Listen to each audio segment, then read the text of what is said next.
আমার মা হচ্ছে শিক্ষিকা, টিচার উনি। তো আমি, আমার বোন যখন ছোট, আমরা যখন আলাদা থাকছি আমার মাকে নিয়ে, তাকে হচ্ছে সকালবেলা উঠে রান্না বান্না করে আমাদের দুজনের জন্য, যেহেতু আমাদের দুজনের স্কুল ছিল, রেডি করে তারপর হচ্ছে নিজে রেডি হয়ে স্কুলে যেতে হতো আম্মাকে। তো তখন এতটা ফিল তো করিনি, যেটার কষ্টটা এখন পাই এখন যখন নিজেকে এক হাতে সব কিছু করতে হয়। কারণ যেহেতু আমাদের কোনো হেল্পিং হ্যান্ড নেই, সব কিছু আমার নিজেকেই করতে হয়, পাশাপাশি আমার পড়াশোনা আছে। সব কিছু মিলিয়ে এখন ফিল করতে পারি যে আম্মা কতটা কষ্ট করেছেন।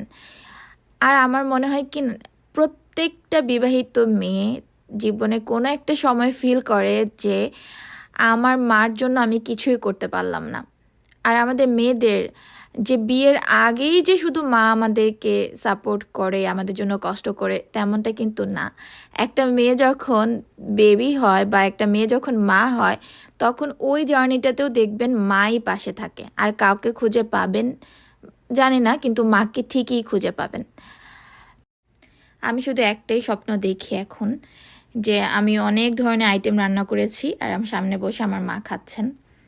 সো এই স্বপ্নটা শুধু আমার মার জন্য দেখি তাও না, আমার শ্বশুর শাশুড়ি বলেন সবাইকে নিয়েই দেখি যে তারা আমার হাতে রান্না খাবে, খেয়ে বলবে কেমন হয়েছে। এটা আমার খুবই খুবই একটা ইচ্ছা যে তাদেরকে আমি নিয়ে আসবো আমার কাছে।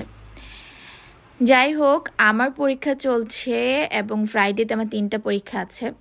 অনেকেই জানতে চান যে আপু আপনাদের তো হেল্পিং হ্যান্ড নেই। আর একটা বিষয় কি জানেন, এখানে যারা আমরা স্টুডেন্ট হিসেবে, ধরুন আমি একটা সিঙ্গেল স্টুডেন্ট হিসেবে আসলাম, আমার হাজব্যান্ড থাকে না, আমাকে রান্না করতে হলেও আমার ইচ্ছা মতো আমি খেয়ে ফেলতে পারি। একা মানুষ থাকলে এতটা চিন্তা করতে হয় না নিজের জন্য। কিন্তু এখানে আমি পড়াশোনা করছি, আমার সংসার করতে হচ্ছে, সব কিছু মিলিয়ে আমি চাইলে একটা ডিম ভাজি করে আমি খেয়ে ফেলবো না, কারণ আমাকে চিন্তা করতে হবে আমার হাজব্যান্ড আছে, তার জন্য কিছু একটা ভালো তৈরি করা, বা সে যাতে কষ্ট করে এসে একটু তৃপ্তি নিয়ে খেতে পারে, সেই চিন্তাটা আমার মাথায় রাখতে হয়। সো আমার ডাবল চিন্তা করতে হয়, যেটা হচ্ছে ফ্র্যাঙ্কলি স্পিকিং। তো যখন আমার ক্লাস থাকে বা পরীক্ষা এরকম থাকে, তখন আমি হচ্ছে কিছু রান্না করে ফ্রিজে রেখে দিই, যাতে যখন অনেক পড়াশোনা থাকে তখন আমি একটু পড়াশোনা করার টাইম পাই। যাই হোক, এই সেমিস্টারে ইনশাল্লাহ আমার যদি শেষ হয়ে যায় পড়াশোনা, তাহলে হয়তো বা একটু রিল্যাক্স হবে।